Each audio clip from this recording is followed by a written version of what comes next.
Welcome back to Faith, Frauds, and Falsehoods. Tonight we're going to continue our discussion on the Institute Basic Life Principles.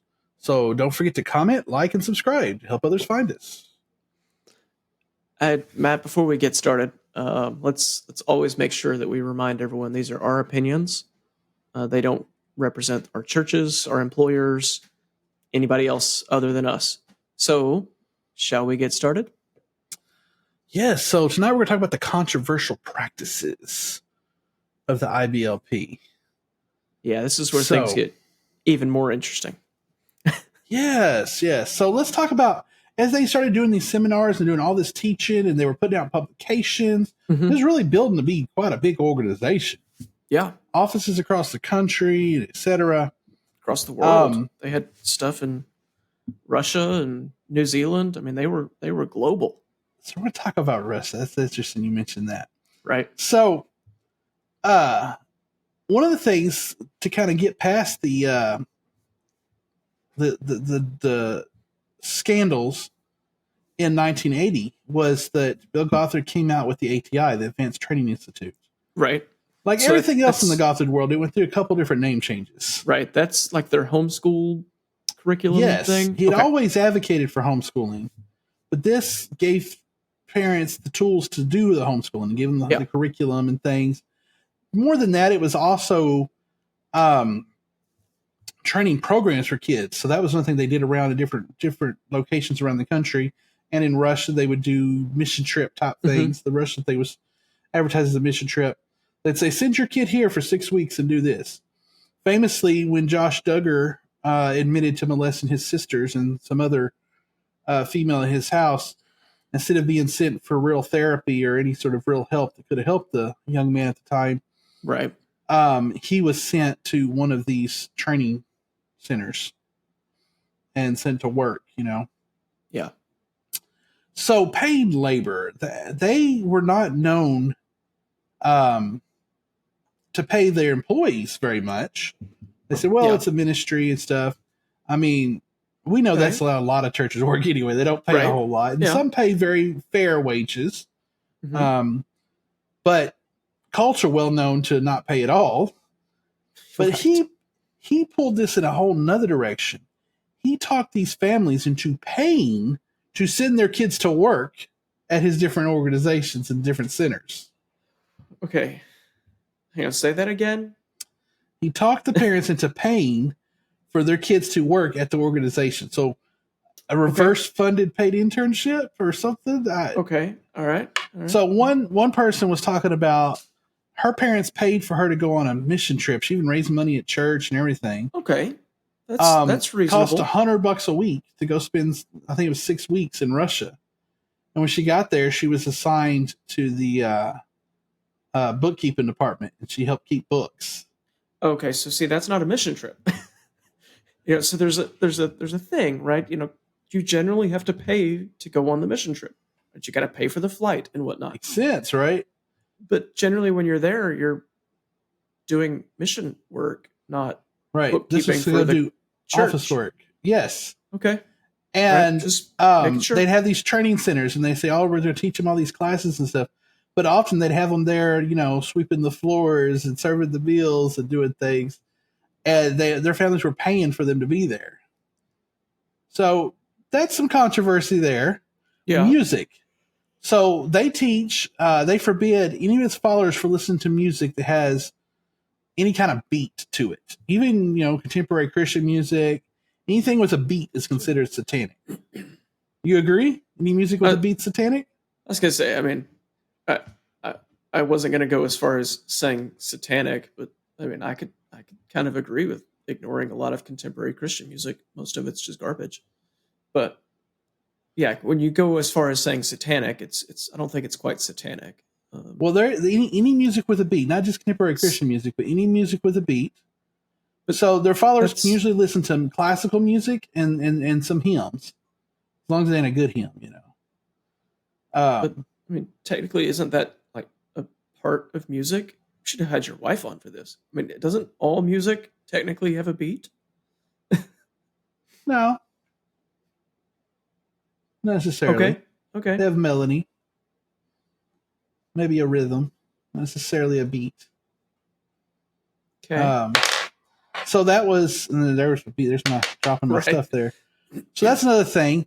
The other, another one of their controversial practices is genetic sin. Yeah. The individuals inherit sin. We talked about that a little bit, so I won't go far into it. We talked about that in the teachings episode about this is why they're not really pro-adoption. Right. Which is funny because I found people talking sort of in both ways.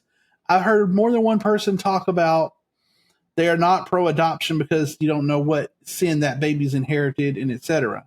And me and you talked about that. But I also heard somebody say that Gothard called out people in the audience and said, if you were adopted, God has a special something for your life. And then talked about the people in the Bible who were maybe adopted, you know? Yeah. Like Moses and stuff. But at the same time, he very much preached that there was genetic sin. You could inherit sin.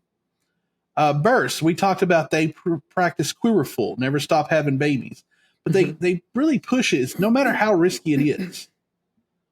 One of the things he preached was that a C-section makes a baby weak for the rest of its life.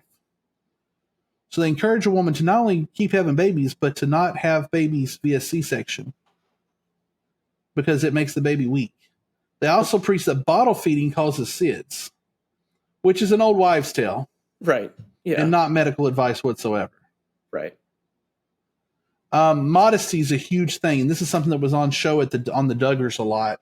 One famous episode of that show was where they all went swimming, and all the girls wore modest bathing suits. And I don't mean a one piece, right? Yeah, or a tankini or something. I'm talking about to your wrist and your ankles bathing suits. Yeah, and that sort of makes them stand out. And here's why. Go ahead. No, I was going to say, so explain that further. So he actually taught that it's a woman's fault if a man has immodest thoughts. So if you look at a woman in lust, it's not your fault necessarily. It's her fault because she tempted you. That men just couldn't help themselves, and so a woman has to always keep herself completely covered up. So much so that if a woman is or a little girl is molested or raped, the sin is on them for not crying out if they don't cry out about it. And again, let's talk about victims, y'all. Yeah. It does not make you not a victim just because you didn't report it or didn't cry out about it or something. Right. We already had this huge pandemic in our society. I don't remember the numbers, but it's some ridiculously high number of women have been sexually assaulted in their life. Like so much so that you guarantee you know a woman that has. Yep. And they don't always come forward to it because there's a lot of shame and things like that. And I'm not saying this can't happen to guys too. There's some of that. But the vast majority is happening to women and often little girls. And this is why we have to do everything to protect them. But this is not protecting them. This is making them victims. Yeah. Yeah. But say it's making them unwilling to admit to being a victim. Yeah. Because you're making it their fault. It's ridiculous. And this is what's problem with this. I'm real big about don't add to the Bible and things like that. But if you can overlook that part. Let's just go to basic decency here. You are causing harm to people. And the standards of modesty kind of changed over time by Gothard. Because he was defining those. The Bible wasn't defining it. Modesty is a good thing. But the standard of modesty changed over time because what Gothard liked the women around him to dress like changed. Right. Yep. The other thing was he went even further that women must always smile, not be flirtatious,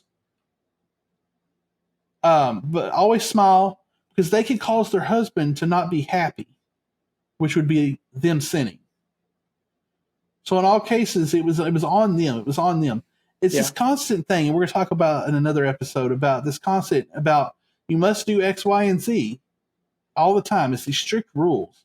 Nobody can live with all those strict rules, and that's what all these controversial practices come down to. Is the whims of Bill Gothard, right? And living by stricter and stricter rules. Yep. Very legalistic. Just follow the rules. Yep. So our next episode, we're going to talk more about the impact on families and relationships. Excellent. That probably is going to tie in really well with this. So great segue. All right. Until next time, y'all.